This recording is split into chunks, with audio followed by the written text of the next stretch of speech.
વૈષ્ણવનો અર્થ બિલકુલ એવો નથી કે આપણે યુ માર્કો તિલક કરી લઈએ અને આ બંડી પહેર લઈએ, ગળામાં તુલસીની માળા પહેર. નહીં, વૈષ્ણવનો અર્થ થાય સકલ લોકમાં સહુને વંદે, નિંદા કરે નહીં કેની રે, વાચ કાચ મનિશ્ચલ રાખે, ધન ધન જનની તેની રે, વૈષ્ણવ જન તો તેને કહીએ જે પીડ પરાઈ જાણે રે.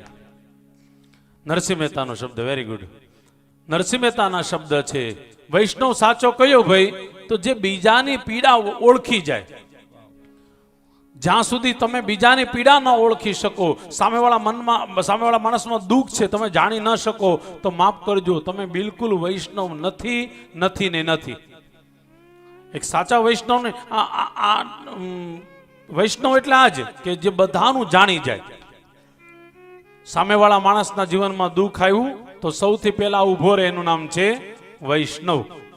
વૈષ્ણવ એટલે કેવલ ને કેવલ એક બાજુ ઝુકાવી નહીં દેતા. હજી કહું છું, ખાલી ઠાકોરજીને માનતા હોય એને વૈષ્ણવ કહેવાય એમ નહીં, રામને માનતા હોય એને પણ વૈષ્ણવ જ કહેવાય. વિષ્ણુ ભગવાનને માનતા હોય એને પણ વૈષ્ણવ જ કહેવાય.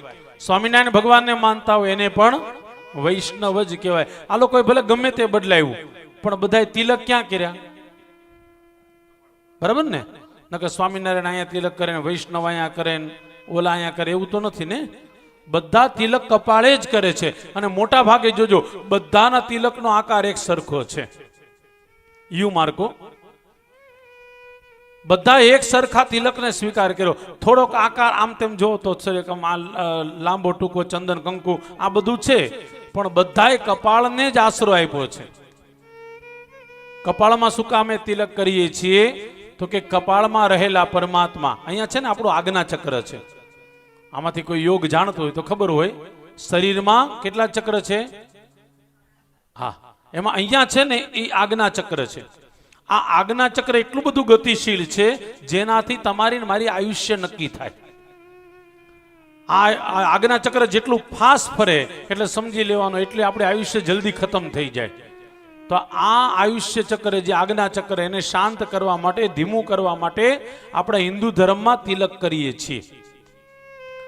અહીંયા તિલક કરીએ એટલે ઓટોમેટિક આજ્ઞા ચક્ર છે એ ધીરે ધીરે ધીરે સ્લો પડતું જાય છે.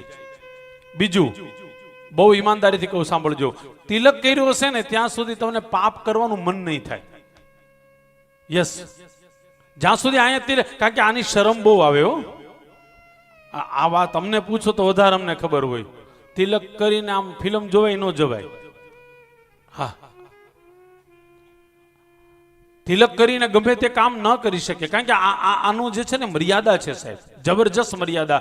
અને જેને જેને તિલક કરતો હોય, નિત્ય તિલક કરતો હોય ને, તમે જોઈ લેજો, એને આનો અહેસાસ વધારે થાય. તો હિન્દુ ધર્મમાં, સનાતન ધર્મમાં, એમાં ખાસ કરીને વૈષ્ણવમાં તિલક બધા જ અહીંયા કરે છે. આ શિવજીમાં થોડુંક તિલક તો કપાળમાં જ, પણ ત્રિપુંડ કરવામાં આવે. બાકી મોટા ભાગના જેટલા પણ સંપ્રદાયો થયા, બધા સંપ્રદાયમાં તિલક કપાળમાં જ થાય છે. અને કપાળમાં તિલક કરીએ ત્યારે આપણા ઈષ્ટને યાદ કરવા જોઈએ, આપણા ગુરુને યાદ કરવા જોઈએ. એ પણ ખબર જ હશે ને તમને કઈ આંગળીથી તિલક કરાય? ઓકે, આ આંગળી જે છે બરાબર છે, એ દેવતાઓને આનાથી તિલક થાય. પછી આ આંગળી જે છે સ્વયંને તિલક કરવા માટે, આ વચ્ચેની આંગળી, સ્વયંને તિલક કરવું હોય જ્યારે પણ, ત્યારે વચ્ચેની આંગળીથી તિલક કરો. આ આંગળી છે પિતૃઓને તિલક કરવા માટે, ફર્સ્ટ ફિંગર. અને અંગૂઠો જે છે, કોઈ વીર પુરુષ હોય, એ વીર પુરુષને તિલક કરવો હોય ત્યારે અંગૂઠાથી તિલક થાય. આ ટચલી આંગળી છે એનાથી તિલક થતું. બાકીની ચાર આંગળી જે છે એનાથી તિલકનું મહત્વ બતાવ્યું છે. અને વિષ્ણુ પુરાણમાં સ્પષ્ટ લખેલું છે.